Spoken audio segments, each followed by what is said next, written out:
Welcome to learning via online. আজকে তোমাদের সাথে একটা গুরুত্বপূর্ণ টপিক নিয়ে আলোচনা করব। রাইট। আজকে যেটা করাবো সেটা হচ্ছে ক্লাস 10-এর হিস্ট্রি অধ্যায় 7-এর যে 20 শতকের ভারতের নারী ছাত্র ও প্রান্তিক জনগোষ্ঠীর আন্দোলন বৈশিষ্ট্য বিশ্লেষণ, এই চ্যাপ্টার থেকে একটা 8 নম্বরের বড় কোশ্চেন, ইম্পর্টেন্ট কোশ্চেন, যেটা মাধ্যমিক 2025-এ পড়ার সম্ভাবনা প্রবল, সেটা আজকে এখানে পড়াবো। লিখে দিয়েছি নোটটা আমি, এবং সেটা আজ পড়াবো। রাইট। এবং তাছাড়াও বলে দিই যে অধ্যায় তোমার 3 থেকে যেটা পড়াচ্ছিলাম আমি আগে, প্রতিরোধ, বিদ্রোহ, বৈশিষ্ট্য বিশ্লেষণ, যেখান থেকে অনেক প্রশ্ন আমি লিখেছি তোমাদের, সেখান থেকে 8 নম্বরের দুটো লং কোশ্চেন, নীল বিদ্রোহ সম্পর্কিত, দুটোই নীল বিদ্রোহ সম্পর্কিত লং কোশ্চেন আমি কিন্তু আমাদের টেলিগ্রাম চ্যানেলে পিডিএফে দিয়ে দিয়েছি। ওটা নিয়ে ভিডিও করা হয়নি, এবং এটা নিয়ে আমি আমাদের ইউটিউব চ্যানেলের কমিউনিটিতে আমি লিখে দিয়েছি, আর টেলিগ্রাম চ্যানেলের লিঙ্কও দিয়ে দিয়েছি। ওখান থেকে লিঙ্কে জয়েন করে পরে আমাদের গ্রুপ থেকে কিন্তু নোটগুলো কালেক্ট করতে পারো তোমরা। খুব ইম্পর্ট্যান্ট নীল বিদ্রোহ সম্পর্কে, মানে গুরুত্ব, কারণ, ফলাফল খুব খুব খুব ইম্পর্ট্যান্ট। আর এটাও অনেকটা ইম্পর্ট্যান্ট, কারণ আগেরবারে আমাদের বঙ্গভঙ্গ বিরোধ নিয়ে ছাত্র সমাজের একটা মানে অবদান পড়েছিল। নারী সমাজেরটা এবছর ইম্পর্ট্যান্ট। ছাত্র সমাজের আরেকটা প্রশ্ন আমি লেখাবো এখান থেকে, সেটা ছাত্র সমাজের, এটা এই প্রশ্নের মতনই, যে সশস্ত্র বিপ্লবী আন্দোলনে ছাত্র সমাজের ভূমিকা গেছিল, বাট আগে এটা লেখাবো, এটা একটু ইম্পর্ট্যান্ট আছে। রাইট। ওকে, একটু ওয়েট করো তোমরা। তাহলে কি অনেক প্রশ্ন কিন্তু অনেক ইম্পর্ট্যান্ট। আর আরেকটা প্রশ্ন বলছি, যেটা তোমাদের অধ্যায় 6-এ আছে, 6-এ 20 শতকের ভারতের কৃষক, শ্রমিক ও বামপন্থী আন্দোলন। এখানে মানে শ্রমিকদের একটা কোশ্চেন হবে, শ্রমিকদের ভূমিকা নিয়ে কোশ্চেন হবে একটা। রাইট। ওটা একটা কোশ্চেন আছে তোমাদের। অ্যান্ড যেটা আমি এগুলো এবার তোমরা অনেকে বলছো সাজেশন দিন, অনেকে সাজেশনে আশা করছো আর কি। সাজেশন মানে যেগুলো আমি ইতিহাস থেকে যে লংগুলো পড়ে যাচ্ছি, যে লংগুলো করিয়ে যাচ্ছি, সেগুলোই তোমাদের সাজেশন। অনেকে সাজেশন দিয়ে দেয় এবং চলে যায়, বাট আমি সেগুলো উত্তর দিয়ে চলে যাচ্ছি, ঠিক আছে, অনেকে, এবং সেগুলো পড়েও যায়। তাই আমি সাজেশন, মানে যেগুলো তোমরা দেখতে পাচ্ছ যে ইতিহাসের যেগুলো আসছে, বড় বড় বড় প্রশ্নগুলো আসছে, সেগুলো হচ্ছে এক একটা সাজেশন। এবং যেগুলো লেখাচ্ছি পিডিএফ সহকারে দিয়ে দিচ্ছি, সেগুলো ভালো করে মুখস্থ করে গেলে তোমরা অবশ্যই পাবে। ঠিক আছে। সাজেশন মানে যে সব পেয়ে যাবে এমনটা নয়, কিন্তু সব কিছু রেডি করে থাকতে হবে। রেডি করে কনসেপ্ট ক্লিয়ার থাকলে সব ভালো করে ক্লিয়ার করতে পারবে। রাইট। আর আজকের ভিডিওটা একটু বড় হতে পারে, কিন্তু সম্পূর্ণ মনোযোগ সহকারে দেখবে। খুব খুব খুব ইম্পর্টেন্ট বললাম এই প্রশ্নটা, এবং ছাত্র সমাজের একটা খুব ইম্পর্টেন্ট প্রশ্ন আমি লেখাবো এখান থেকেই। ক্লিয়ার? আচ্ছা, চলে যাচ্ছি প্রশ্নতে আমাদের। এটা আমি এখানে আরেকটা কথা বলে দিই, যে এটার প্রশ্ন মান হচ্ছে 8। ঠিক আছে, প্রশ্ন মান হচ্ছে এটার 8, কিন্তু আমি এমনভাবে লিখেছি যে যদি 4 নম্বর পড়ে তোমরা 4 নম্বরে লিখতে পারবে। এই প্রশ্নটা 4 নম্বর পড়লে 4 নম্বরে লিখতে পারবে। আর যদি 8 নম্বরে পড়ে, তাহলে কিন্তু 8 নম্বরও তোমরা লিখতে পারবে। রাইট। আচ্ছা, তাহলে ভিডিওটি ভালো লাগলে অবশ্যই সাবস্ক্রাইব করবে, ক্লাস ভালো লাগলে লাইক করবে। Thank you so much. আজকে ক্লাস শুরু করছিল। আচ্ছা, সবার প্রথমে তোমাদেরকে জানতে হবে যে মানে কী সম্বন্ধে প্রশ্ন পড়তে পারে। ঠিক আছে, প্রশ্ন ধরো পড়ে গেল একটা ঘুরিয়ে প্রশ্ন, আমি তোমাদের একটা উত্তর লেখালাম লং কোশ্চেন, এখান থেকে প্রশ্নটা মানে উত্তরটা কী হবে, প্রশ্ন কিন্তু আলাদা ঘুরে পড়ে গেল, তখন তোমরা প্রশ্নটা বুঝতে পারলে না, এবং উত্তরটা সেমই উত্তর হতো, কিন্তু তোমরা লিখতে পারলে না। তারপরে কী হলো, পুরো নাম্বারটা কিন্তু ওখানে লস চলে গেলো। তাই জানতে হবে যে প্রশ্ন কীরকম পড়তে পারে, এবং প্রশ্নটা ভালো করে বুঝবে, তাহলে কিন্তু উত্তর করতে পারবে। দেখো, এখান থেকে এরকম প্রশ্ন পড়তে পারে যে বিংশ শতকের সশস্ত্র বিপ্লবী আন্দোলনে নারীদের অংশগ্রহণের কয়েকটি ঘটনা উল্লেখ করো। এটা একটা প্রশ্ন করতে পারে। রাইট। আর একটা প্রশ্ন পড়তে পারে সশস্ত্র বিপ্লবী আন্দোলনে নারীদের ভূমিকা বিশ্লেষণ করো। ঠিক আছে, এই দুটো প্রশ্ন কিন্তু ভালো করে দেখে নাও, এই দুটো প্রশ্ন কিন্তু পড়বে। ঠিক আছে, এবারে উত্তর আমি আলোচনা করছি। 8 নম্বরের বা 4 নম্বরের দুটোর প্রশ্ন বলে দেবো শেষে, কীভাবে লিখবে। উত্তর দেবে, মাঝে হেডিং দেবে সশস্ত্র বিপ্লবী আন্দোলনে নারীদের অংশগ্রহণ। ক্লিয়ার? এবার চলো, তারপর ভূমিকা পয়েন্টে দেবে। ভূমিকা পয়েন্টে লিখবে যে বিংশ শতকে ব্রিটিশ বিরোধী বিপ্লবী আন্দোলনে বিভিন্ন নারীও যুক্ত হয়ে পড়েন। তাহলে বিংশ শতকে ব্রিটিশ বিরোধী আন্দোলনও, মানে বিংশ শতকে হয়েছিল এটি, তাহলে এই আন্দোলনে কি বিভিন্ন নারী যুক্ত হয়ে পড়েন, কারণ এটা নারী আন্দোলন। দীপালি সংঘের বিভিন্ন সদস্যা প্রীতিলতা ওয়াদ্দেদার, কল্পনা দত্ত, সুহাসিনী গাঙ্গুলি, শান্তি ঘোষ, সুনীতি চৌধুরী, বীণা দাস প্রমুখ বঙ্গনারী সশস্ত্র বিপ্লবী আন্দোলনে জড়িয়ে পড়েন।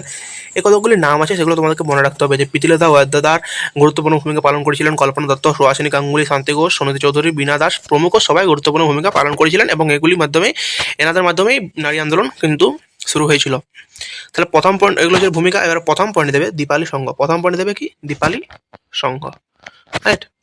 ওকে, কি লিখবে, বাংলার নারীদের ব্রিটিশ বিরোধী আন্দোলনে সামিল করার উদ্দেশ্যে বিপ্লবী লীলা নাগ রায়, লীলা নাগ তার নাম, রায় টাইটেল, যখন বিয়ে হয়ে গেছে তারপর টাইটেল হয়েছিল হয়তো, লীলা নাগ রায় 1923 খ্রিস্টাব্দে ঢাকায় দীপালি সংঘ প্রতিষ্ঠা করেন। তাহলে বাংলার নারীদের ব্রিটিশ বিরোধী আন্দোলনে সামিল করার উদ্দেশ্যে, নারীদেরকে ব্রিটিশ বিরোধী আন্দোলনে যাতে তারা সামিল হয়, যাতে তারা যুক্ত হয়, তার উদ্দেশ্যে আমাদের লীলা নাগ রায় 1923 খ্রিস্টাব্দে দীপালি সংঘ প্রতিষ্ঠা করেন। এই সঙ্গে সদস্যদের লাঠি খেলা, শরীরচর্চা, অস্ত্রচালনা প্রভৃতি শিক্ষা দেওয়া হতো। অর্থাৎ নিজের যে সেলফ ডিফেন্স বা কীভাবে লড়াই করতে হয়, কীভাবে লড়াই মানে সক্ষমতা হয়, সহযোগিতা হয়, সেটা নিয়ে এখানে ট্রেনিং দেওয়া হতো। তাহলে এর সঙ্গে সদস্যদের লাঠি খেলা, শরীরচর্চা, অস্ত্রচালনা প্রভৃতি শিক্ষা দেওয়া হতো। ক্লিয়ার। 2 নম্বর পয়েন্ট দেবে চট্টগ্রাম অস্ত্রাগার লুণ্ঠন। চট্টগ্রাম অস্ত্রাগার লুণ্ঠন। সূর্য সেনের নেতৃত্বে চট্টগ্রাম অস্ত্রাগার লুণ্ঠনের 1930 খ্রিস্টাব্দে ঘটনায় বিপ্লবী প্রীতিলতা ওয়াদ্দেদার গুরুত্বপূর্ণ ভূমিকা পালন করেন। তাহলে চট্টগ্রাম অস্ত্রাগার লুণ্ঠনে বিপ্লবী প্রীতিলতা ওয়াদ্দেদার গুরুত্বপূর্ণ পালন করেন এবং এটি পরিচালনা করেছিলেন সূর্য সেন, মাস্টারদা সূর্য সেন। তাহলে এরপর তিনি টেলিগ্রাফ ও টেলিফোন অফিস ধ্বংসের কাজে অংশ নেন। তারপর প্রীতিলতা ওয়াদ্দেদার যখন গুরুত্বপূর্ণ ভূমিকা পালন করে চট্টগ্রাম লুণ্ঠনে, অস্ত্রাগার লুণ্ঠনে, তারপর তিনি টেলিগ্রাম ও টেলিফোন অফিস ধ্বংসের কাজে অংশ নেন এবং জালালাবাদের পাহাড়ে যুদ্ধ 1930 খ্রিস্টাব্দ প্রবল বিক্রমে লড়াই করতে পালাতে সক্ষম হন। এবং যেটা বললাম জালালাবাদের তোমার পাহাড়ের যুদ্ধে 1930 খ্রিস্টাব্দে প্রবল বিক্রমে লড়াই করতে পালাতে সক্ষম হন। তাহলে এই প্রীতিলতা ওয়াদ্দেদার আমাদের চট্টগ্রাম অস্ত্রাগার লুণ্ঠনে গুরুত্বপূর্ণ ভূমিকা পালন করে তারপর টেলিগ্রাফ ও টেলিফোন ধ্বংসের কাজে অংশ নেন এবং জালালাবাদের পাহাড়ের যুদ্ধে 1930 খ্রিস্টাব্দে প্রবল বিক্রমে সাফল্যকে পেয়ে সেখান থেকে পালাতে সক্ষম হন। এটা 2 নম্বর পয়েন্ট ছিল। 3 নম্বর পয়েন্ট দেবে ইউরোপীয় ক্লাব আক্রমণ। প্রীতিলতা ওয়াদ্দেদার নেতৃত্বে শান্তি চক্রবর্তী, কালীকিঙ্কর দে প্রমুখ বিপ্লবী 1930 খ্রিস্টাব্দে চট্টগ্রাম পাহাড়তলির ইউরোপীয় ক্লাব আক্রমণ করে। এই লড়াইয়ের পুলিশের হাতে ধরা পড়ার আগে প্রীতিলতা বিষ খেয়ে আত্মহত্যা করেন। তাহলে কি যে প্রীতিলতা ওয়াদ্দেদারের নেতৃত্বে শান্তি চক্রবর্তী এবং কালীকিঙ্কর দে প্রমুখ বিপ্লবী 1932 খ্রিস্টাব্দে তার 2 বছর পর, মানে ওই অস্ত্রাগার লুণ্ঠনের 2 বছর পর খ্রিস্টাব্দে চট্টগ্রামের পাহাড়তলির ইউরোপীয় ক্লাব আক্রমণ করেন। চট্টগ্রামে যে পাহাড়তলি, সেখানে যে ইউরোপীয় ক্লাব, সেখানে তারা আক্রমণ করেন সমবেত হয়ে। কাদেরকে নিয়ে? এরা দুজন, মানে এরা দুজন আক্রমণ করে প্রীতিলতা ওয়াদ্দেদারের আদেশে। ঠিক আছে। এই লড়াইয়ে পুলিশের হাতে ধরা পড়ার আগে, মানে ইনি তার সাথে প্রীতিলতাও ছিলেন, কিন্তু যখন তিনি বুঝতে পেরেছিলেন যে তার এই লড়াই মানে অনেকটা বিফল হতে চলেছে, মানে তিনি ধরা পড়তে চলেছেন, সেটা বুঝতে পেরে তিনি কী করেন, নিজের থেকেই মানে ব্রিটিশদের হাতে মরা হাতের থেকে নিজেই বিষ খেয়ে আত্মহত্যা করে দেন, শহীদ হয়ে যান। ঠিক আছে। ইউরোপীয় ক্লাব আক্রমণ। 4 নম্বর পয়েন্ট দেবে, অর্থাৎ এই পয়েন্টটা হচ্ছে এই ঘটনার আগের পয়েন্ট হয়েছে, এই কাজটি হয়েছিল। ঠিক আছে। তার কী বলছে দেখো, কল্পনা দত্তের বিভিন্ন কার্যকলাপ। সূর্য সেনের বিপ্লবী সংগঠন ইন্ডিয়ান রিপাবলিকান আর্মির সদস্য বিপ্লবী কল্পনা দত্ত জেলের অন্যান্য বিপ্লবীদের পালানোর সুযোগ করে দিতে কলকাতা থেকে বিস্ফোরক নিয়ে আসেন। জেলের যারা জেলে বন্দী ছিল তাদের জন্য পালানোর সুযোগ করে দেওয়ার জন্য তিনি কলকাতা থেকে বিস্ফোরক নিয়ে আসেন। পরে প্রীতিলতার সঙ্গে ইউরোপীয় ক্লাব আক্রমণের দায়িত্ব পান। ঠিক আছে। তাদেরকে মুক্ত করেন এবং তারপরে তিনি প্রীতিলতার সঙ্গে ইউরোপীয় যে ক্লাব, তিনি তারপরে সেখানে আক্রমণ করতে যান, যেটা আমি একটু আগে বললাম ওই পয়েন্টটা। ঠিক আছে। কিন্তু আক্রমণের আগেই তিনি ধরা পড়ে যান। কল্পনা দত্ত ধরা পড়ে যান। রাইট। ওটা হচ্ছে 4 নম্বর পয়েন্ট। এবার 5 নম্বর পয়েন্ট দেবে জ্যাকসনকে গুলি। বিপ্লবী বীণা দাস 1929 খ্রিস্টাব্দে সাইমন কমিশন বয়কট আন্দোলনে সক্রিয়ভাবে অংশগ্রহণ করেন। কলিকাতা বিশ্ববিদ্যালয়ের সমাবর্তন অনুষ্ঠানে, যে 1932 খ্রিস্টাব্দে হয়েছিল, গভর্নর স্ট্যানলি জ্যাকসনকে লক্ষ্য করে বীণা গুলি চালালে তার লক্ষ্যভ্রষ্ট হয়। গ্রেপ্তার হওয়ার পরে তার 9 বছরের সশ্রম কারাদণ্ড হয়। তাহলে যে সাইমন কমিশন, যখন গো ব্যাক সাইমন যে একটা কমিশন মানে আন্দোলন হয়েছিল, সেখানে বয়কট আন্দোলনে তিনি আমাদের বীণা দাস সক্রিয়ভাবে অংশগ্রহণ করেছিলেন। এবং যে কলিকাতা বিশ্ববিদ্যালয়ের সমাবর্তন অনুষ্ঠান, সেখানে যে উপস্থিত ছিলেন স্ট্যানলি জ্যাকসন, ওনাকে গুলি করার উদ্দেশ্যে তিনি গুলি নিয়েছেন এবং যখন গুলি চালানোর উদ্দেশ্যে যখন গুলি করেন, তখন তিনি কি লক্ষ্যভ্রষ্ট হয়ে যান, কোনো কারণে লক্ষ্যভ্রষ্ট হন এবং এর ফলে তিনি কি হন, গ্রেপ্তার হয়ে যায় এবং গ্রেপ্তার হওয়ার পরে তার 9 বছরের শাস্তি হয়, 9 বছর সশ্রম কারাদণ্ডের শাস্তি হয়। ক্লিয়ার? আচ্ছা, ঠিক। 6 নম্বর পয়েন্ট দেবে ঝাঁসি বাহিনীর বীরত্ব। চিকিৎসক ডক্টর লক্ষ্মী সাইগল নিজের উজ্জ্বল কর্মজীবন ছেড়ে সুভাষচন্দ্র বসুর আজাদ হিন্দ ফৌজের নারী বাহিনীর নেতৃত্ব গ্রহণ করেন। যে সুভাষচন্দ্র বসুর যেটা তখন আমাদের মেধাজী যে ফৌজ ছিল, একটা আজাদ হিন্দ ফৌজ, এখানে তিনি নেতৃত্ব গ্রহণ করেন। নিজের মানে তিনি ওটা ভালো কাজ করতেন, মানে নিজের যে উজ্জ্বল কর্মজীবন ছিল ছেড়ে দেন এবং সেখানে এসে নারীদের যে মানে নারী বাহিনীর যে নেতৃত্ব তিনি গ্রহণ করেন। 1944 খ্রিস্টাব্দে আজাদ হিন্দ বাহিনী ভারতের ব্রিটিশ শক্তিকে আক্রমণ করে পরাজিত হলে লক্ষ্যে ব্রিটিশ সেনার হাতে গ্রেপ্তার হন।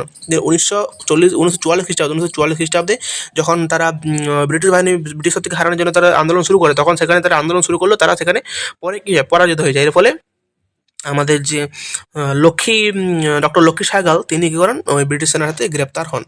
আমরা পরে গিয়ে জানতে পারলাম যে যে কাজ করুক কিন্তু নারীরা কিন্তু কোনোভাবে কোনো কিছু সফল হতে ভালো করে পারেনি, অনেকটাই তারা অসফল হয়ে গেছে।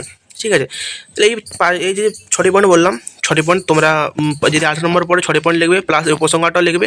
ঠিক আছে, প্লাস উপসংহারটা লিখবে। আর যদি 4 নম্বরে পড়ে তোমরা জাস্ট 4টি পয়েন্ট লিখবে, তার সঙ্গে উপসংহার অ্যাড করে দেবে, তাহলে কিন্তু 4 নম্বরের কমপ্লিট হয়ে গেল। রাইট, তাহলে দুটো প্রশ্নে মানে আমি দুটো মানে বলে দিলাম 4 ওয়ার্ড কীভাবে লিখবে। যদি 4 নম্বর পড়ে 4 নম্বরে লিখবে, 8 নম্বর পড়লে 8 নম্বরে লিখবে, এবং কীভাবে লিখবে সেটা বলে দিলাম। তাহলে উপসংহার কী লিখবে?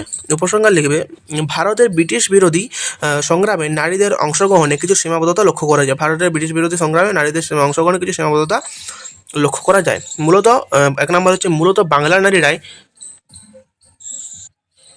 তাহলে মূলত বাংলার নারীরাই বিপ্লবী কর্মকাণ্ডে অনেক বেশি সংখ্যায় অংশ নিয়েছিল। বাংলার যে নারী তারা কিন্তু এই বিপ্লবী কর্মকাণ্ডে অনেক বেশি সংখ্যায় অংশ কিন্তু নিয়েছিল। আর এই কাজে ভারতের উন্নত নারীদের অংশগ্রহণ তেমনভাবে লক্ষ্য করা যায় না, উন্নত যে নারীরা তারা অংশগ্রহণ তেমনভাবে লক্ষ্য করা যায় না, তো বাংলা নারীরাই অংশগ্রহণের সংখ্যা এখানে বেশি ছিল। 2 নম্বর পয়েন্ট দেবে মূলত উচ্চস্তরের শিক্ষিত নারীরা এই কাজে আকৃষ্ট হয়েছিলেন, মানে যারা উচ্চস্তরের যারা একটু উচ্চ চিন্তা ভাবনা থট রাখে তারা এই কাজে যুক্ত হয়েছিলেন। সমাজের যে নিম্নস্তরের নারীদের মধ্যে এর বিশেষ কোনো প্রভাব পড়েনি। যারা নিম্নস্তরের নারী, যারা এরকম মানে ভাবনা কোনো এখনো ইয়ে হয়নি, মানে প্রবল হয়ে ওঠেনি বা মাথায় আসেনি, তারা কিন্তু এখানে কোনো রকম প্রভাব লক্ষ্য করা যায়নি। তাহলে কি বললাম বুঝতে পারা গেল। 8 নম্বরে পড়লে কিন্তু আমাদেরকে টোটালটা লিখতে হবে, যে 8 নম্বরে পড়ে টোটালটা লিখবে। আর যদি 4 নম্বরে পড়ে তাহলে কিন্তু তোমাদেরকে 4টা পয়েন্ট প্লাস উপসংহারটা অ্যাড করতে হবে, 8 নম্বরও উপসংহারটা অ্যাড করতে হবে। ঠিক আছে, ভূমিকা উপসংহার সব কিছুতে অ্যাড করতে হয়। তাহলে আশা করি বোঝা গেলো প্রশ্নটা, এবং উত্তরটা ভালো করে লিখে দিলাম, বোঝা গেলো। তো এটা হচ্ছে সমাপ্ত। ঠিক আছে, আর যদি নোটটি পেতে যাও আমাদের টেলিগ্রাম চ্যানেলে পেয়ে যাবে নোটটি। আচ্ছা, ইম্পর্টেন্ট ছিল খুব, তাই ভালো করে পড়বে। আর দেখতে পাচ্ছ এখানে পিজিলতা ওয়াতদার, কল্পনা দত্ত চিত্রগুলো আমি ভিডিও অ্যাড করে দিয়েছি, সুহাসিনী গাঙ্গুলি, শান্তি ঘোষ, আর আছে সুনীতি চৌধুরী, বীণা দাস, এগুলো কিন্তু আমি কী করেছি পিডিএফে অ্যাড করে দিয়েছি। ঠিক আছে, নোটটি ভালো করে নোটটি ভালো করে মুখস্থ করবে। যেভাবে টাইপ পড়ুক, যে টাইপে পড়ুক, 8 নম্বরে পড়ুক, 4 নম্বরে পড়ুক, সেভাবে লিখে আসতে পারবে তোমরা। আর সোজাভাবে লিখে দিয়েছি। আর একটা প্রশ্ন এখান থেকে লেখাবো ছাত্র সমাজের নিয়ে। তাহলে all the best, thank you so much. Learning ভাইয়া অনলাইন সবসময় তোমাদের পাশে আছে, তোমরা আমাদের পাশে দেখো, চ্যানেলটি সাবস্ক্রাইব করো এবং বন্ধুদের মধ্যে প্রচুর পরিমাণে শেয়ার করো, বন্ধুদেরকেও জানাও এটা চ্যানেল আছে বলে। ঠিক আছে, আর নোটগুলো সহজে ফ্রিতে পেয়ে যাচ্ছ আমাদের টেলিগ্রাম চ্যানেলে, এই নোটটা পেয়ে যাবে। আজকে ক্লাস এখানে শেষ করলাম, থ্যাংক ইউ সো মাচ।